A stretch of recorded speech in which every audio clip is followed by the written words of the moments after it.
because she's done the ZBrush displacement on the face and generated the map and all the rest of it. And is that allowed?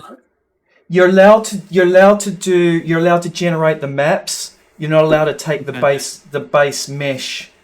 So you're not allowed to sculpt and then export the mesh out of ZBrush, and you're allowed to just export out the displacement itself. Oh, okay. So you could just like sculpt whatever you want and then get the displacement into it. Yeah, right. Exactly. Yeah, I mean, we changed it the kind of like after the start, but in the previous meet mats, you weren't allowed to do that. You had to do all your displacement and Substance Painter.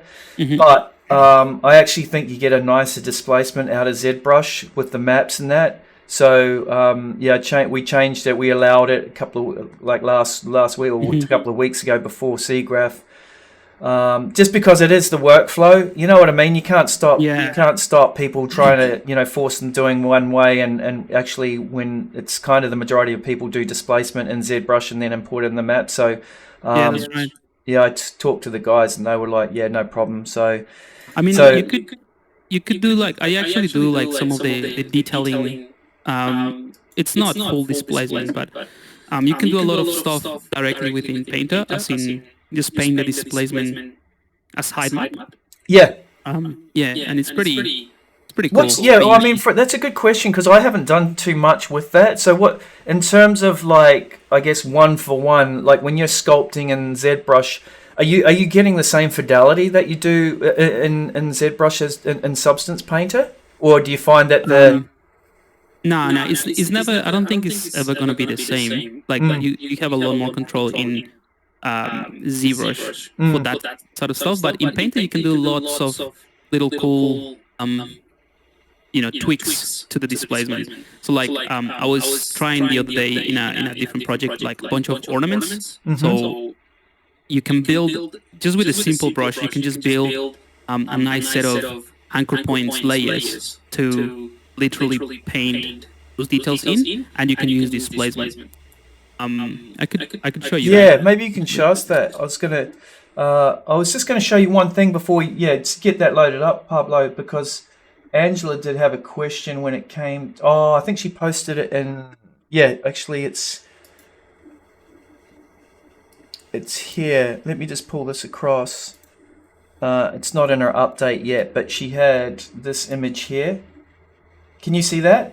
Yep. Yeah. So she's going for a sort of a wood finish and that, but she wanted to have some leaves on the actual outside of it. And the problem is that these leaves look like they're soaked in water, and they're just basically following the contour of the wood rather than having its own sort of profile. So she was sort of asking if there's any tricks or tips to be able to kind of feel like that leaf was removed from that base, from the base wood. I kind of said no, because it's really tricky to have without having an independent model to be able to do that. Then you're always going to be following the base, whatever that is, right? So my suggestion was just to actually even just maybe have partial leaves rather than a full leaf. Just felt like so that looked like it was decomposing rather than just so it's almost like a bit of an illusion that the leaf is still there, but you don't have the complete leaf. But I just wanted to. What were your thoughts on that? I don't think you're right. Yeah. You're right. I don't think there's going to be a way of doing that easily. Yeah. But you could. I mean, if you just go for smaller leaves with a simple outline, that's going to be probably easier. But there's no way. Just simple, just so that you're not hitting so many contours of the base. You just do little ones. Or like a tiny, simple outline, like like an olive leaf type of thing, something simple. Yeah. That'll be the same as what it is in here, but harder to recognize it as a. Like it would be easier to see it as a separate thing in the texture. Yeah. I think so. But it's a tricky one. Yeah. There's also something really cool that I was playing around with. Let me just show you as well. Cool, man. That in the same sort of line as what we're talking about with the displacement. for it. Where do I have that? Okay. Let me get reorganized here. Screen. Can everyone hear? Eamon, can you hear us now or not? I just see a comment there saying that you can't hear us. Daniel, can you hear us okay? Yeah, I can hear you guys okay. Oh, okay, cool. Awesome. All right. Okay. Screens. Got it.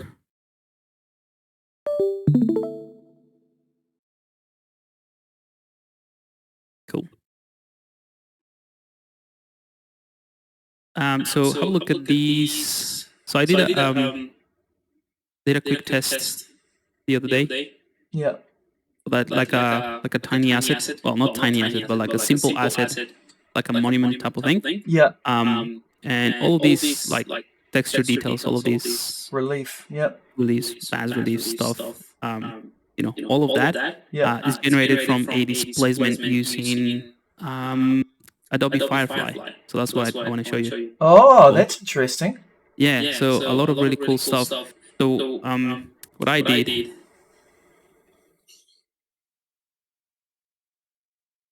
where do I have Firefly? Let's just might create another one. Adobe Firefly. You use it to generate all your masks for you? No, like literally, let me just test. What's the name of that leaf that is used as an ornament in like neoclassic architecture? It has a specific name. Oh God, man, what is this bloody trivia pursuit? I don't know. Maybe Daniel, do you know what that's called? I don't know. Let me just find it. It's something like Alcantara or. No, I got no idea. Yeah, me neither. Yeah, I'll find it because it's important. It's got important nothing. to. It's important to get that.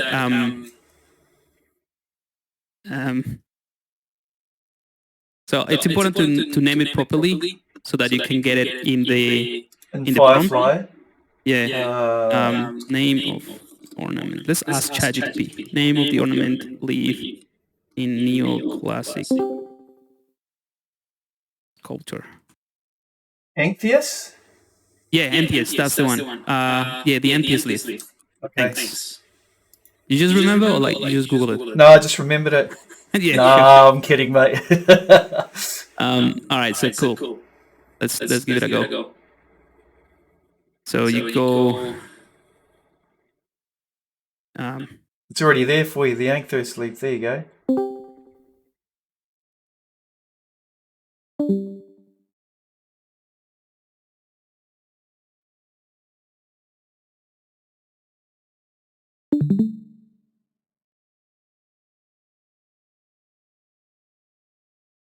In squares, okay. And there we go. So that's the thing. wow. That's pretty cool. All right. Yeah. So what I've done, to campus leaf ornament,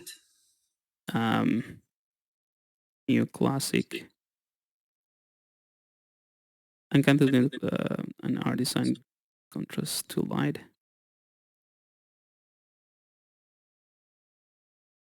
Let's just go for that.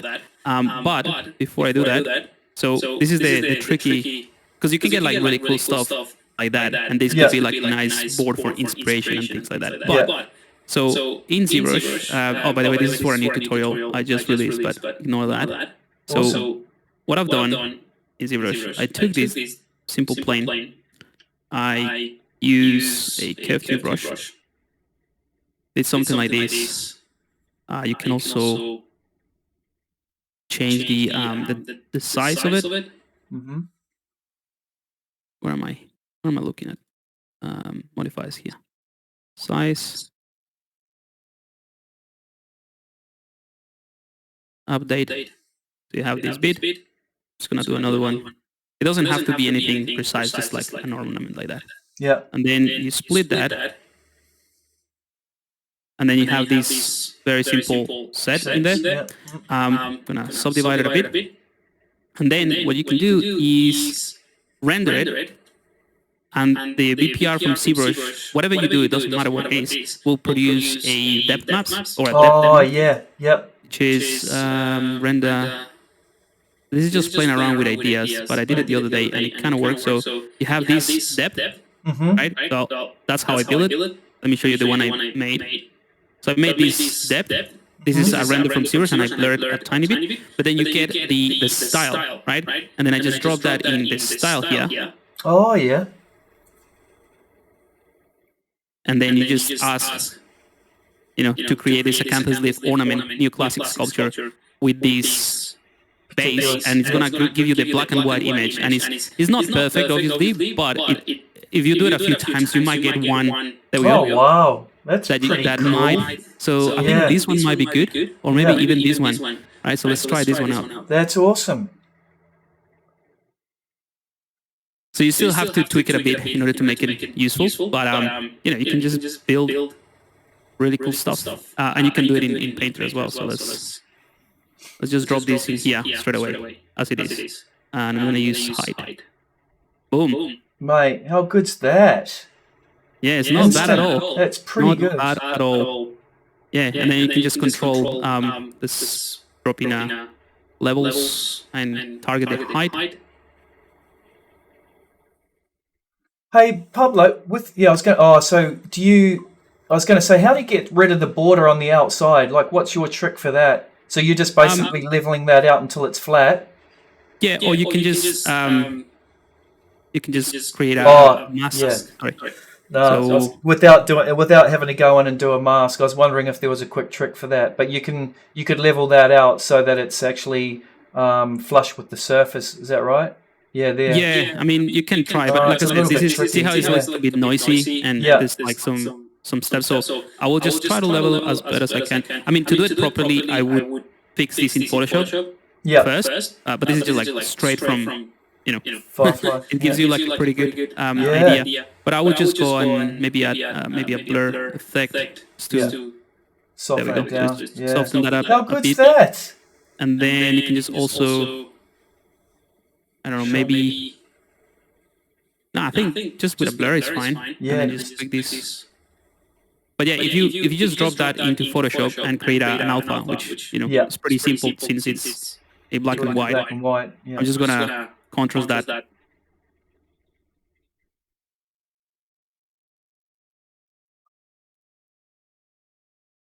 Just drop that in there.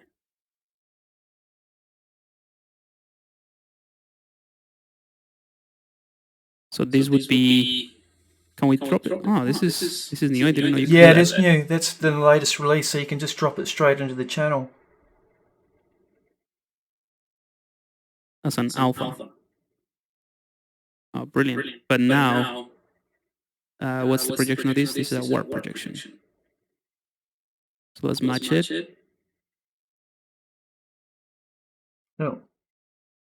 Mm. Oh, do you have to pull it back? Is it too far? Is it too deep? I don't know if it's too deep or... Oh, what's the size of it? Yeah, that's what I'm trying to... It's because I didn't do it properly. So if I were to do this properly, actually, this is how I do it to control it a bit better. So I'll create one bit. Let's drop this as reference or resources. So I just drop the alpha and the depth. There we go. So this one will control the depth. So it would be an alpha. So let's create a black mask.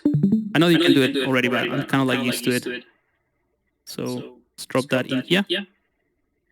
Oh, so you're setting up your mask first. Yep. And let's go ahead and do warp projection.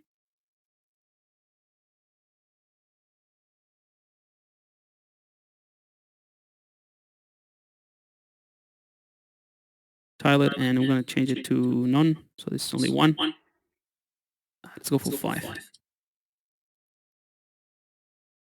And then you do another one where this time, you create an anchor point, create a new one, new fill layer, and then use that anchor point like so. But then what you can do is mix it up. with this one. But I just need to match it as well. You know what? I think Well, it you will could be copy and paste the that other way one. around. You could No, copy I'm and gonna do it the other way around. Okay. So that the first layer is not the mask, but the actual depth. Yeah. And then I can just reference that depth. So see, I can take this guy and say, just give me color, and let's use red color to be able to see it. But then it has the anchor point, so I can reference that anchor point now.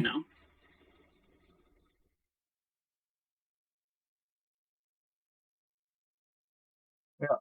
And then I can create, so this is the mask already, and I just use basically what I did in Photoshop, but I do it straight into Painter, so I can do that. Like that. And then I can just use transparency to remove it. This is there.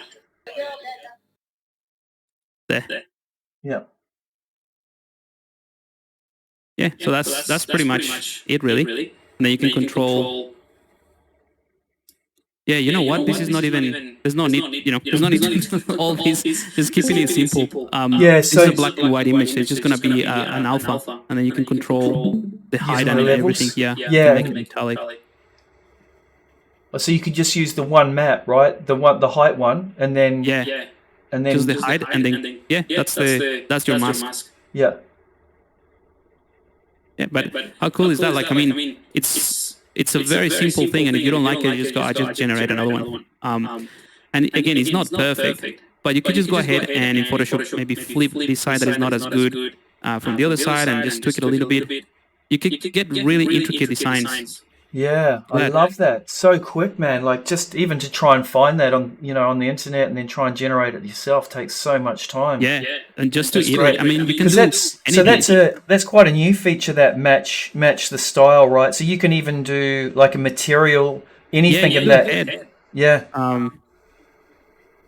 Let's go for Greek sculpture head bas relief. Is that how you spell relief? Yeah. Yeah.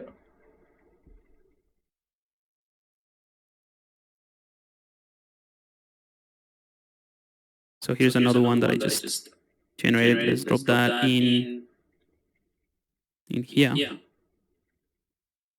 It's an alpha. Boom, updated instantly. Yeah, awesome.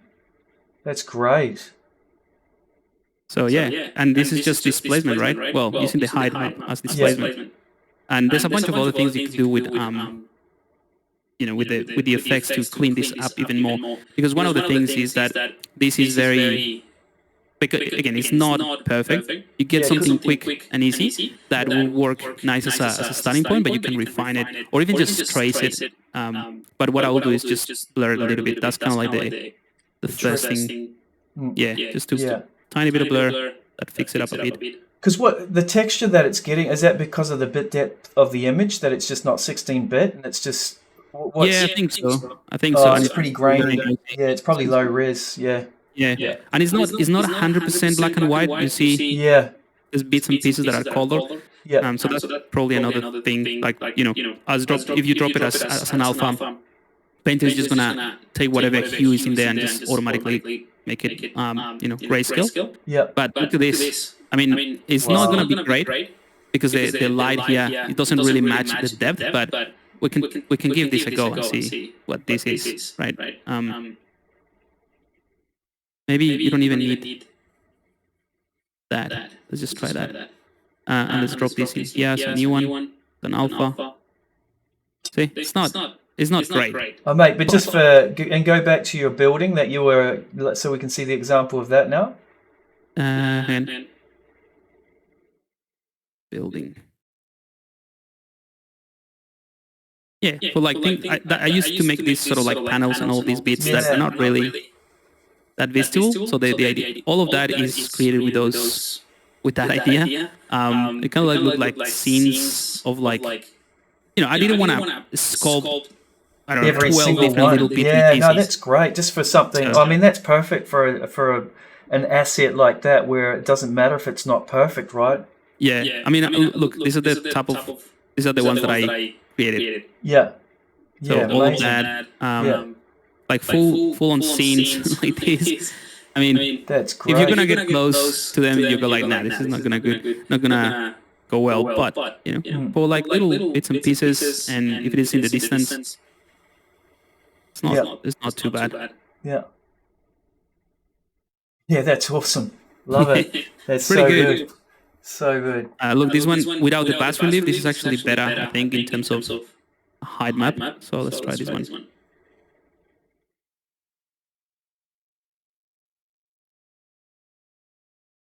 Straight into the alpha we've set up here. Yeah, not too bad. So yeah, there's a lot of things you can do now. So I just thought I shared that little trick because it is a very quick and easy way to at least iterate and say like, you know what, heads are not working, ornaments are not working, let's try something else, and then you just go and do it. But on that note, the other thing that you could do is you can set up a new fill layer. Let's just delete this, and I'm gonna make it with a. I usually do this, by the way. Just I do a very bright color or like very saturated color just so I can see the difference. Do a black mask and let's do a paint layer so that is non-destructive. And then use something like a hard brush. So, and I'm just gonna use my pen to do a little ornament. Let's also use this a bit.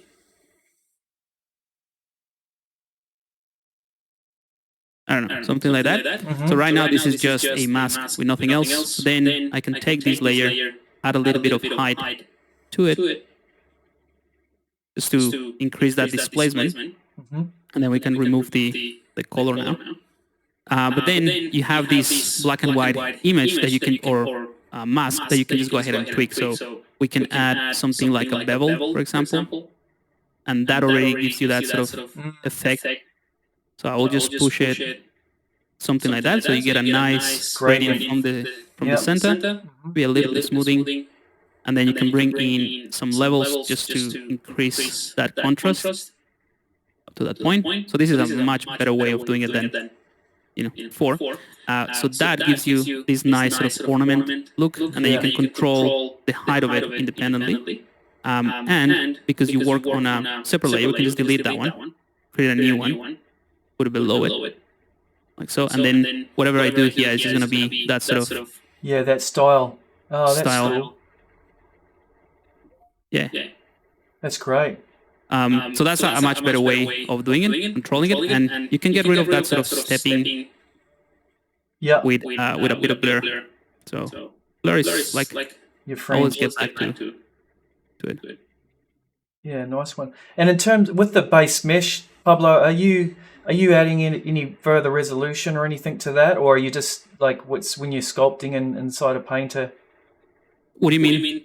Do you go into the settings and add further like add resolution to it, or you always just keep it as is, as sort of default? In Painter? Oh, are you talking about the tessellation? Yeah, tessellation. Yeah, exactly. Yeah, definitely. This one has hips. So yeah.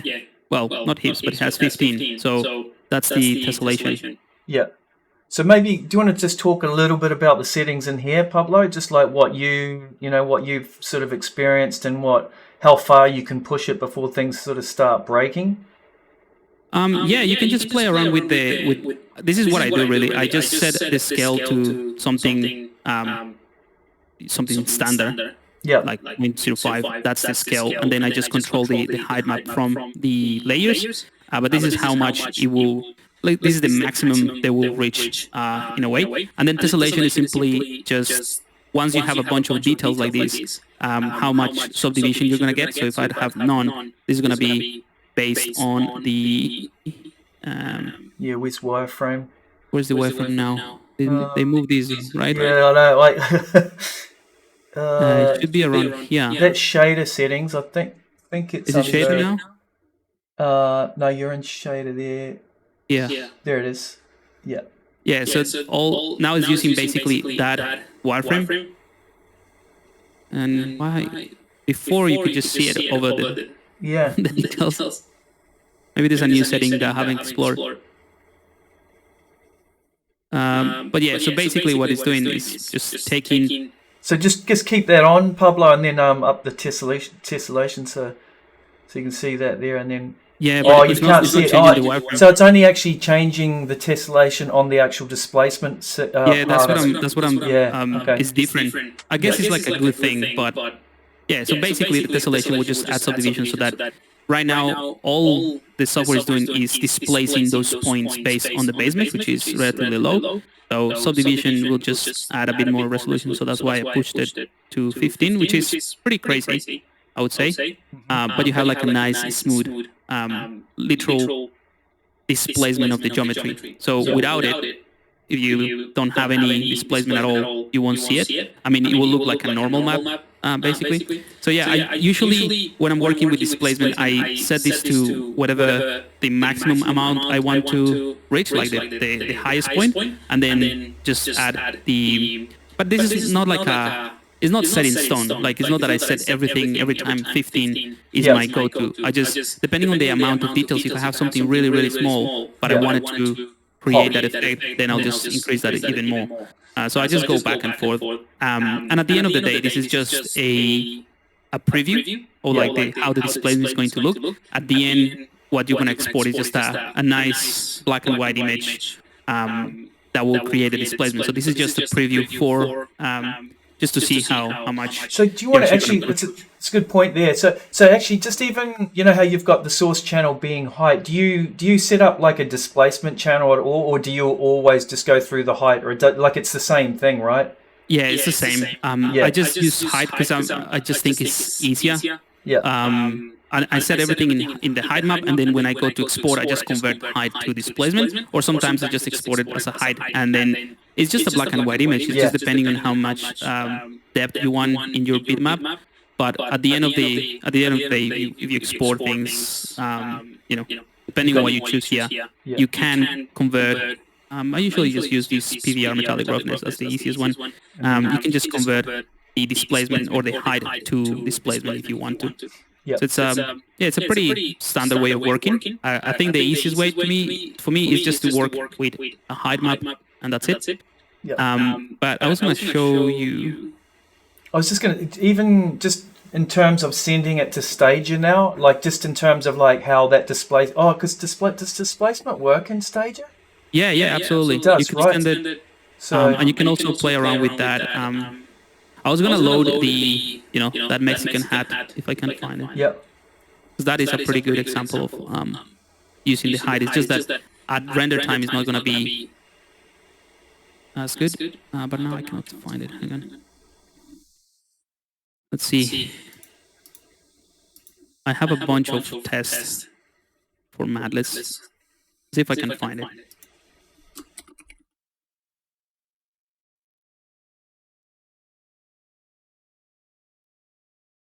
There we go. Yeah, that's crazy. Yeah. So that is this is displacement. So what settings is that on, dude? Like, honestly? So this one is exactly the same. Yeah. So I have the same settings here. You see, it's nothing crazy. So 0.05 is kind of like the default one, and 16. And at 16 you can still get some. We can keep pushing this a little bit more. If you want to refine that, but I think it's a little bit crazy. And at the end of the day, it's just a preview anyway. So, but this whole thing is this whole hat thing is just displacement. So, just need to find the displacement height, shape, edge. Here it is. The edge. There we go. So I have the back shape. Yeah. And then I have the edge, right? And this edge is, I'll show you the mask of it. This is all it is. Wow. It's just a simple line created with the path tool. Yeah. And then in this layer that controls the, let's go back to the properties. I have it at 100%, right? But 100% is just gonna give me that 0.05 from the settings. Yeah. So in other words, this is the little bit that I can get as a, the maximum I can get with the displacement setting. So at 0.05, this is what I can get. But I don't want to change that setting for the entire mesh or the entire project because I'm not going to use it. It's just this bit, right? So I can control the height in here. But what's really cool is that you can, in this simple layer, which is just a plain layer with everything off except height, you can bring in some levels and target just the height. So in the dropdown of the levels, it has to be done on the layer, not in the mask. You can just target just height, and then you can just play around with this, and that's the one that allows you to sort of push this. That gives you the past the that's extreme, cool. yeah. Wow. So you can just do massive hat. That's awesome. That's great. Because you see That'll be some cool. extreme displacement going on, and I'm like, what? Yeah, you're right. You need to be able to control that independently from the rest of it. Otherwise, it'd blow everything else out. Yeah, and this is like using I think this one has an anchor point. So anything that I put on top, like these little extras, is just following the same thing. But let's turn this off so it's a little bit faster.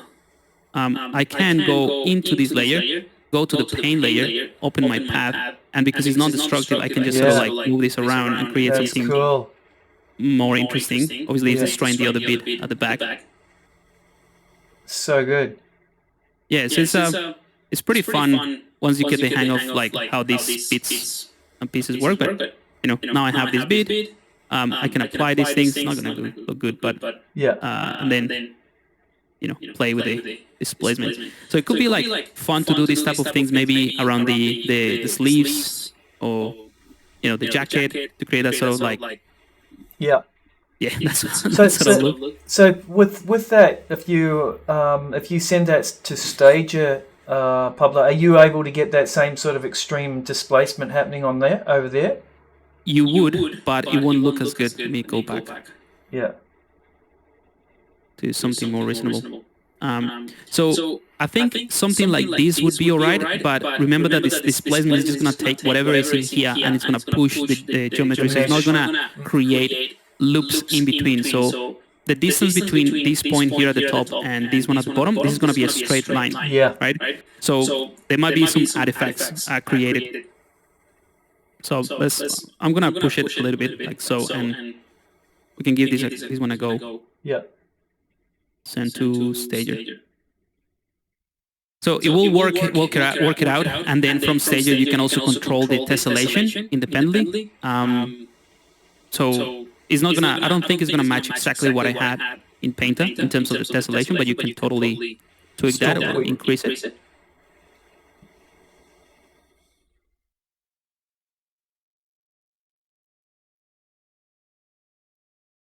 So it's come across. Yep. Yeah, so it's not too bad. Yeah. But if you get closer, you see what I mean. These are like the sort of artifacts that it creates, and that's there's no way around it, to be honest, because it's just the geometry. What you're displacing. But if you select the mesh itself, you can go to Object, Displacement. You can change it to Uniform.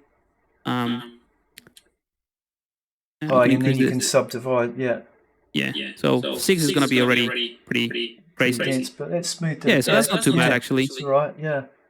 So you can kind of see it here a little bit.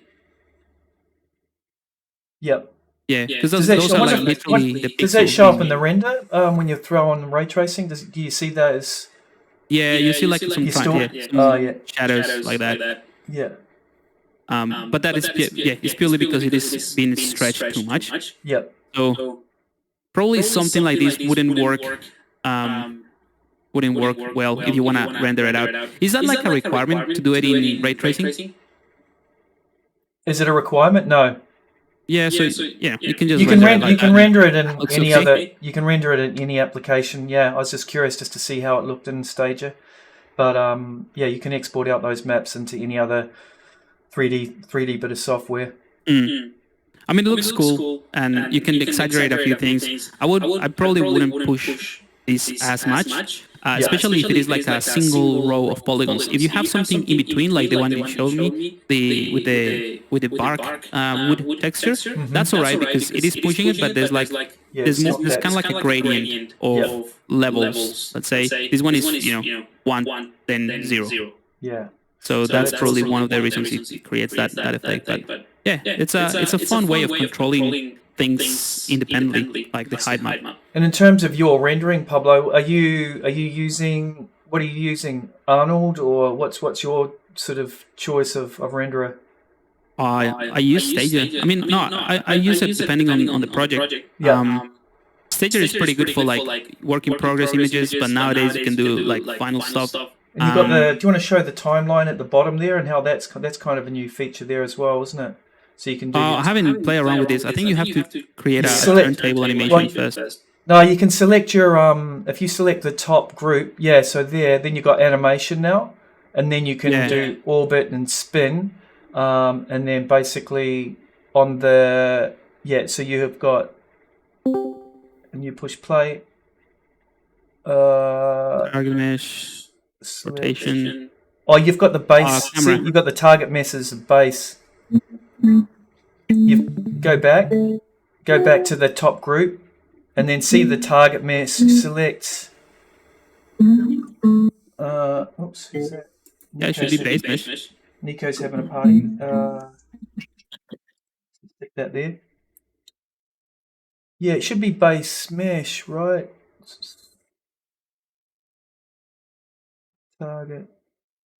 Target is none.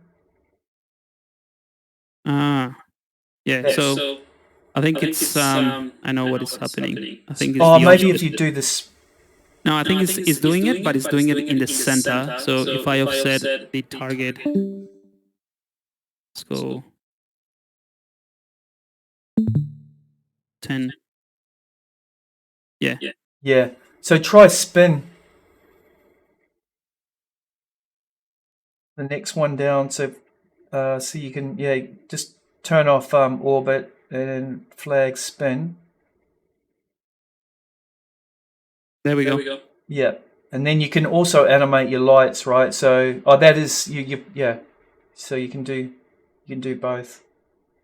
But for quick turntable renders, it's actually it's very simple, but it's all you need. You can set up multiple cameras. When I mute Nico.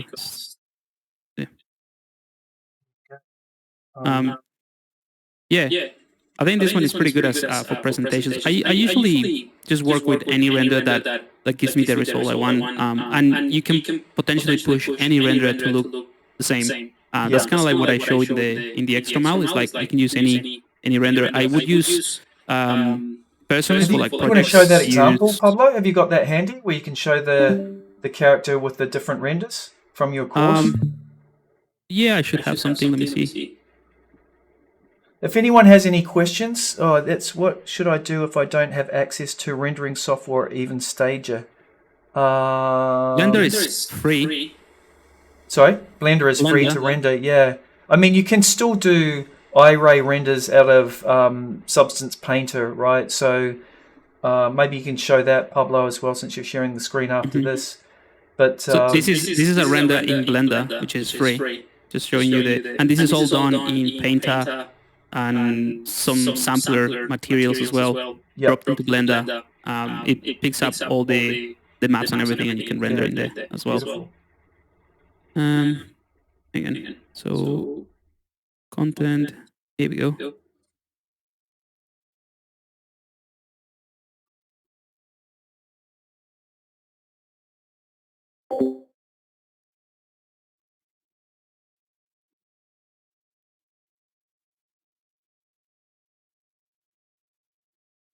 All right, so I have.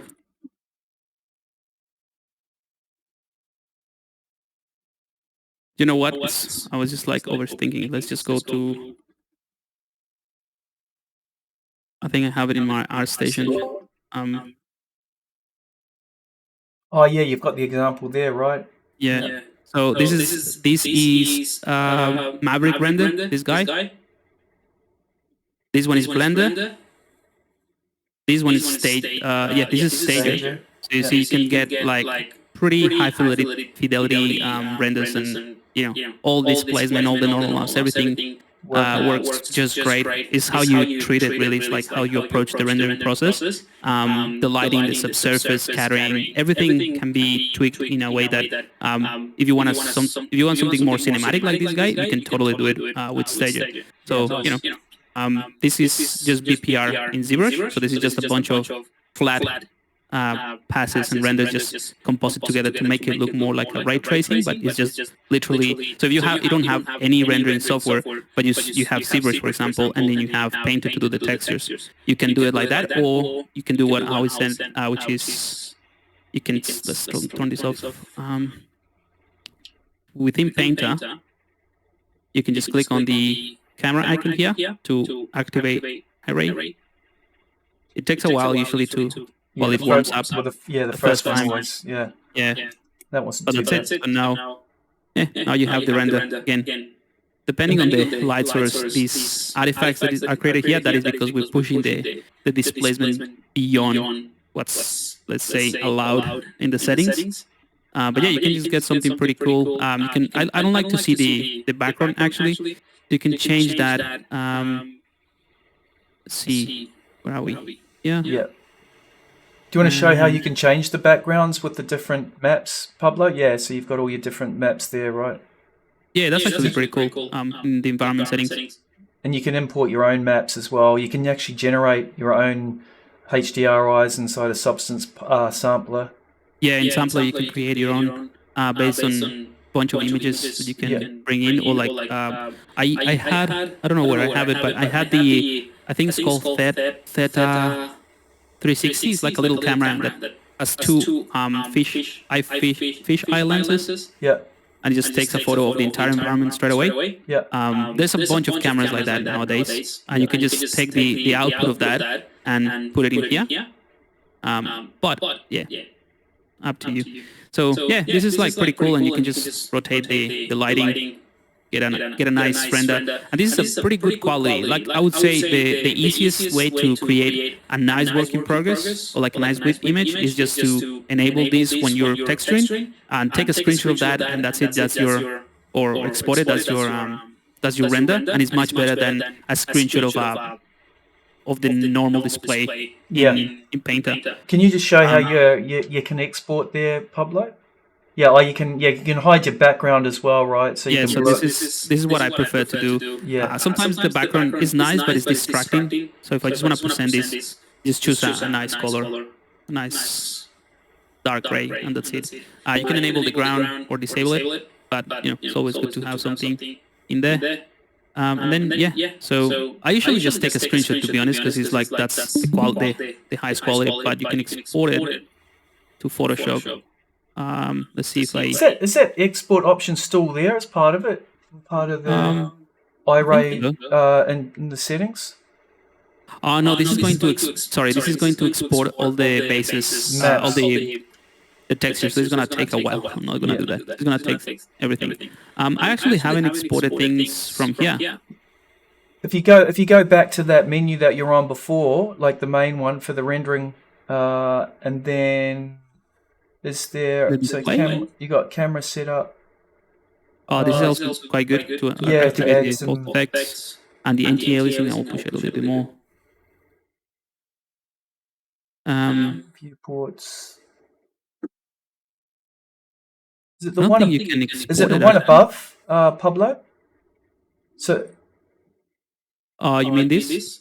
Yeah. And then you can save render down the bottom there. Yeah, so basically you can tweak your samples to get a higher resolution or a higher quality render, and then you can export it out as whatever you want. Let's give it a go. That's probably better than taking a screenshot of it. That's yeah. So you get that sort of banding effect. That's probably because of the samples and resolution, but yeah, that's pretty good. Yeah, you can just kick them up. Change all of that. Yeah, exactly. Yep. There you go, man. You learned something today as well. Yeah, fantastic.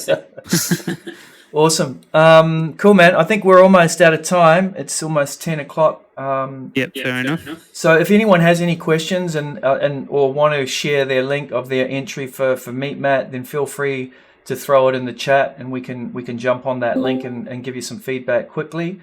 Or if you've got questions for Pablo related to any, any of the substance applications, then feel free to drop it in there, and I can help out as well if need be. But I think. Yeah, I think. Do you want to? I mean, you're sharing screen, Pubs. Do you want to just have a look at the Meat Mat contest, and we'll have a look at some of the entries for the last 5 minutes?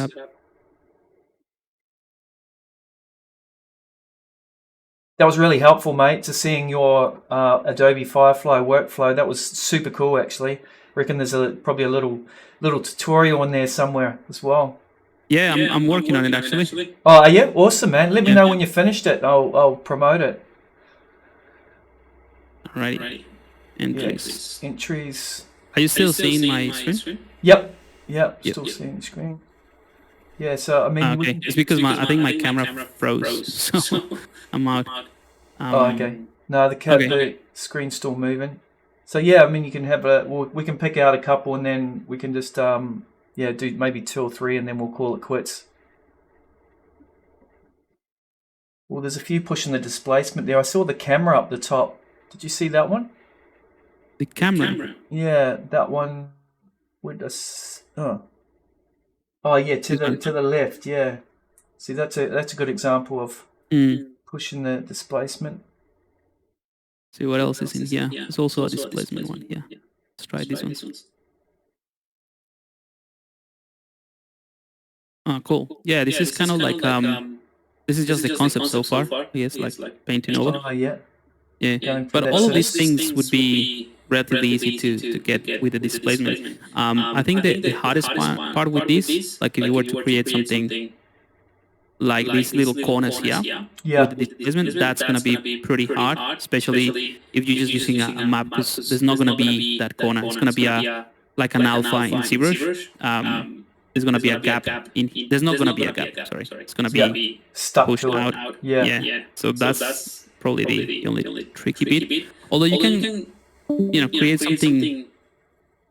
I'm just thinking about like how you will achieve something like that. You probably can have a map that goes.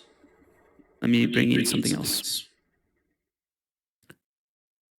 I haven't tried this, but I think it might be a way of doing it. So you could have a displacement map that covers, let's say, up to here. For this bit. So this is pushing something that way, and then you can create like a tiny thing with a lot of blur, like that, on top, and then you just push that up. Yeah. So this bit will be fine. It's just a little corner, and then this bit will push the rest. So that might be one way of approaching it. Like I said, I haven't tried it, but that's the only way that I think. So have two maps sort of driving it. Yeah. From different directions. Yeah. That's the only thing. Yeah. But yeah, that's very cool. Yeah. Actually, somebody's just posted their entry, so maybe since they're on, we can have a look at that one, Pablo. Can you see that in the chat? Filter the. Go to the latest one. No, just in the chat. Somebody's just posted. In the Discord chat. Yeah, in the Discord chat. How do I check that chat? See up by general, there's the little chat where we're all sort of listed in the live stream. There's a little open chat there. Can you see that? No. Oh, maybe I'll share it, and then we can call it quits after that one, eh? Yeah, okay, because I don't see. No worries. See chat. You don't see the chat? Oh, now I found it. Oh, you found it? Okay, awesome. Are you sharing? No, you go ahead and share. Sorry.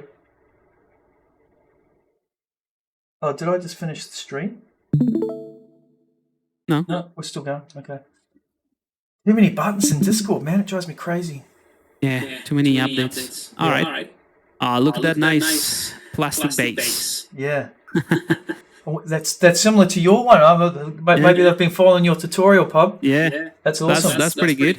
Is that I assume it's plastic. Yeah. Cardboard sort of base there. Corrugated cardboard. Cool. It's loading. Yep. ABS plastic. Excellent. Yeah, that's looking pretty good. I would turn down the variation in roughness a tiny bit, because that Getting a it's bit. not there's no such difference. Just turn it down a bit with like opacity in the roughness. This looks pretty cool. I would say with the cardboard. If you were to, what I'm thinking is, if you look at this type of relief based on cardboard pieces, they usually stack together. So instead of having this damage like this, what I would do is have the inside of the cardboard around the edges. That would be a bit more, I think, a bit more interesting and more realistic. As in, assume that this is just a flat piece of cardboard, right? And you can just maybe, let's say, cut it a couple of times, and then just have two of those like stacked together. So what you see here is that little corrugated effect in there, Yeah. right? And that way, and then you do the same thing here. So you have flat. So this would be another flat bit, and then you have the cuts here as well. So you can have that corrugated effect. So it's like stacked on top of each other. If you want something cleaner, I think kind of like what you're going for here, just maybe try something that is along the same line. So maybe you have, these would be, if you were to manufacture this, right, like out of pieces of cardboard, you have a bit here, another one here. Yeah, almost having the seams like where you've pieced it together. Yeah. Exactly. Yeah. And then something there, which I think would be pretty cool. And then you can, once you have this set up, then you can add a little bit of that sort of wear and tear, which at the moment you have in here, but then, it doesn't really make sense to have it in these edges. Yeah. Or in here. Yeah. Right? Yeah. What you will see in there will be the opposite, right? Will be the kind of like Corrugated that way. bit. Yeah. So yeah, just a tiny little Tweak. that I reckon would make it a big difference in terms of the quality of the Yeah, material. I love that idea of kind of almost piecing it together like a little, like a kid's actually just cut out the cardboard and added that. Yeah, and you can do all of that with the path tool. So it's very easy to place, or just just an image. So yeah, all this is pretty good. It's just about how it is displayed, I think. Yeah. But yeah. Is there any concept art for the is that the concept there? Is there something more down the bottom of what we're going for? I like that character. I don't know if this is the one. Yeah, I'm not too sure either. Is it Hadia? Do you want to? Did you want to talk to us about it? Oh, there we go. Here it is. Yeah. Oh, see, that's sorry. like I just sort of like stopped halfway through. But if you look at the concept, you can see that it is kind of like that. Like it's just been sort of folded around it. Yeah. Yeah, that's pretty cool. Like an old Nintendo Game Boy on a cardboard box. Yeah, that's pretty cool. Yeah. Yeah, I think that the little, I think everything is working fine. It's just this one would be a bit more interesting if it is like stacked together. Or even if you are thinking of creating kind of like a box that it was manufactured this way, like adding those seams would make a lot more sense, and maybe removing some of the inside so it's not peeling all the way. Yeah, because it's quite deep that as well, isn't it? That where that S is, so to try and get that just there. That's quite deep. I'm not too sure of the scale as well, but I'll probably scale that up a bit more. Yeah. But yeah, I mean, I love the concept. I think that's really cool. If we can and you can do a little bit of as well as peeling the surface a bit with anchor point. Yeah. I reckon for this specific type of material would be something that could work really well, just to peel the surface. I can show you that quickly as a reference, and then we can wrap it up. Yeah, cool. Delete that. Have you got that cardboard material, Pubs? I should have something, but no, I think he made it up. Oh, was that from base, was it? Yeah, okay. Yeah. I mean, I could have something. Paper, cardboard. Let's drop that in there. Yeah, that's pretty good. Okay, so that's and let's call this one the inside of the cardboard. right? So the effect of that bit here would be with a simple layer. Let's turn off symmetry. I gotta say, this is one of the best things that they've come up with. The little drop down. Actually, let's do a white mask. There we go. Use paint.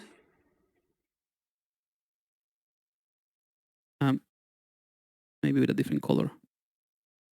Sorry, different brush. I'm just gonna use a hard brush first. So that's the hole, and then you can use this to control maybe the depth, and all of that. Actually, sorry.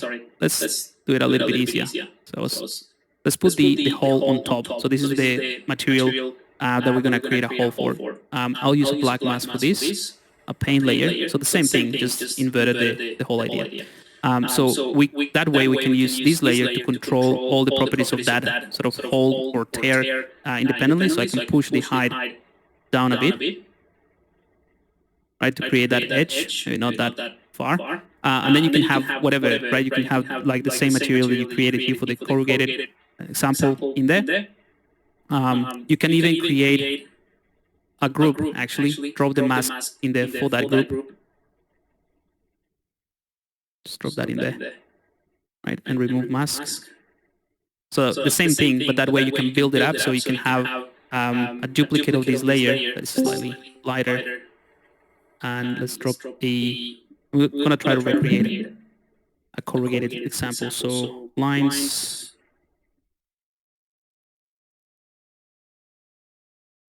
Let's try this gradient here. I'm just gonna tile it quite a bit. Let's go for tiling. There's a tiling effect here, like that, and we can play with the height of this bit. So, and we can sort of blur this a little bit as well. I use blur for heaps of stuff. Just makes everything simpler. All right, so we have a simple corrugated effect, right? That all is within this folder. I'm gonna make it blue, right? And you can control what this is what the holes are basically, with painting or with anything that you want, right? Now, what I was suggesting is like to add a little bit of, break that edge so that it feels more like it's ripped apart, right? So the first thing you can do is maybe add a little bit of a warp effect. So in filter, warp, so you get that. But obviously we can change the tiling of the source a tiny bit. Right, so that little effect just changes things and makes it look a bit more believable. Now, once you have that, you put in an anchor point, just in the way that I explained in the videos. I think in the fourth video, I explained the anchor points a little bit more on the third one. So you create an anchor point, we call it edge, whatever. And then outside of this folder, you can create something else, maybe a new layer or another folder, up to you. Create a black mask, create a fill layer, and then you reference that anchor point so that you get exactly the same thing. So this is the alpha of this map, or this folder, and this is the alpha of the new layer. So exactly the same. But now that you have these, you can add anything that you want to this. So for instance, what I would do, there's multiple ways of doing the same thing, but let's just try a filter. Let's go for a mask outline. This one is pretty good. And that is going to it's going to look at the mask that you have, and it's going to create an outline based on the difference between the black and white, right? What's cool about this mask outline is that, as you see, let me bring in this epic pen, which is great for showcasing stuff. So this is what Painter is doing. It's just looking at this difference between the white and black color, right? Do it a little bit better. Right? And with this mask outline, what it's going to do is going to create a gradient from this point towards this side and towards this side. So pay attention to what happened when I turn this on. Oh, actually, this one is on the outside. If you click on both, I think that's the one that I'm looking for. There we go. So it just creates that gradient for both sides. But then you say, I want to start from black. Turn it off. That's kind of like what I was looking for, right? So now starting from black is false. So this line that is created by, or like the difference between the black and white is not starting from black, or I can just say, I want to start from black. So it's going to take that line and say, I want to start from black. So I'm going to choose the outside. I'm going to turn this off. And basically what I have here is looking at the difference between that original mask, the black and white, but then it is creating that nice gradient from here to the end. So I'll add a little bit of a blur just to wrap it up. Again, to get rid of that sort of sharpness in here. Tiny bit, not too much. And then you can play around with things like the curvature of this. I prefer to do this actually looking at the effect of the material. But this is pretty much what I would do. So let's go back in here. Let's turn everything off except the height. And maybe the color, actually. We can pick a nice color here and maybe set it to screen so that it's a bit lighter. Or more, maybe darker, actually. Yeah, nice. It's very subtle. But then you can take the height and push it when exaggerated so that you can see what I'm trying to do. And go back to the original layer and reduce the height. So these layers that have a little bit of height, I'm just going to reduce that. Okay, let's go back to the edge. So this layer controls that sort of edge. I'm going to exaggerate it, and then I'm going to tweak it using the mask outline. So you can change the shape. So I'm going to push this in, and you see kind of like how it lifts a little bit. You can change the width a little bit, and maybe add a bit of blur. Oh, actually, I think that's all good. But again, because it is in a single layer, I can control that height independently. And what's cool about it is because this is just referencing this layer, we can actually add one more thing just to another warp effect, just to add a bit more of contrast. Yeah, you're getting that sort of breakup again. There we go. So, and when you go back down to that folder 1 and you're painting on that mask there, so that's dynamic, right? So then if you change I'll probably use something more like chalk, just because it already gives you a nicer pattern, and then we can sort of paint like that, and then just start creating that effect. Yeah. You probably need to add a bit more contrast in here. Yeah, so I will just add below the anchor point, maybe like levels. So that is more. Yeah. It's a bit, there we tighter. go. Yeah, there you go. A bit harder. And then but yeah, now you can just add manually all these nice little cracks and details. Exactly. Yeah, that's awesome, man. And you get all these nice sort of flicks. So that's kind of like the same thing, or same idea with any sort of painting material peeling from metal or whatever. How do you get the extreme sort of peel pubs? You know, like if you wanted to get like one edge that was kind of a bit more extreme with a bit of a lift off, like would you create another sort of another fill layer and just push it again? If you want to vary that. Yeah, if you just wanted to say one edge that was even more extreme than the other one.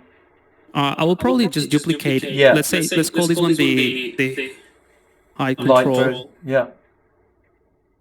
This is the main height control, but I can duplicate this layer with the same mask. You see, I have more in there. But what I would do is maybe create a paint layer here. Oh, sorry, a paint effect on this mask, and then just paint with a different color. So you just so you're getting variation in that. Yeah, wicked. Yeah, you then just create a fill layer and use grunge. So this is what it's looking at the moment. I'm going to multiply this so that it adds to the current mask. So this is what this thing is doing. I would probably need something with a bit more contrast. There we go. Tiling, bit of balance. Yeah, nice. Yeah. And that should, I mean, this is way too much. Yeah. I reckon something simpler. Anyway, the cool thing is that you have these to play around with, but you can play with all of these variation. Yeah. So cool. Yeah, so lots of things. And what's really cool about this sort of setup is that let's say this is your folder where you have your all your effect, and this is just a mask. But you can do whatever you want with this. So I can just delete these layers. The effect's still gonna be working, and then you can just find whatever other material you want. You can just go for a metal. Just drop that in this folder, and then you have metal going. I mean, this metal has a bit of height, so you can reduce that range and position. So yeah, you have metal there. And then instead of paper, you can just go, let's give me some paint. Drop that in here, and then delete the paper. Right, so now you have metal and metal, or metal and paint working together. So it's about how you set it up, but you can literally delete both of these. Yeah, and you've got the actual workflow above, which you can just, that's awesome. So you can take this entire setup, turn it into a folder. Yeah. Turn it into a smart material, and then just drag and drop it whenever you need to in any project, and then just paint. So that's kind of like what I have some stuff that I've set up as smart materials. So PMG. I'll give you an example. So for example, this is scar tissue. So I can drop that in there, and then you have this scar tissue, and it's just a material that is set up for that. I did that for myself, so it's not great, but I think. If I delete this and pin a new one, I can take any brush, I'll use this, and then just create a scar tissue on top of the skin. And the further that I push this in, or like the more I push, or the harder I push, it should reveal the blood. You've got it turned off. Yeah. There we go. There you go. I can just go like this bit, just a tiny bit of a scar, or I push harder and I reveal some of that. So this one is a slightly more complex because it's using anchor points as well as height maps, like to look for the difference between all of these layers. So, but yeah, it's a pretty cool way of setting up your anchor point system. And I have a bunch of those that I just drag and drop to create it, like peel painting. Love that. Really cool stuff. So yeah, I reckon that's a cool way of setting this up. Brilliant. Thanks very much, mate. That was awesome. Hopefully, Hadia, you got some good tips. Yeah, that was a really cool workflow. Nice one. No worries. So yeah, thanks everyone for jumping on. Pablo, as always, man, you're a champion, and thank you so much for giving up your time to give some feedback. And we look forward to catching up next week. I think it's next week. Oh no, is it? No, well, I don't know if we're around next week. I don't know if that's scheduled on, but we'll have a look. There's still a few more, but hope everyone has a good Christmas break, and let us know if you've got any questions in terms of the Meat Mat contest. Happy to help out wherever we can. So have a good rest of the week, everyone, and we'll chat soon. See you guys. Bye. Have a See good you, Christmas. mate. See you, pups. See you, man. Ciao, buddy.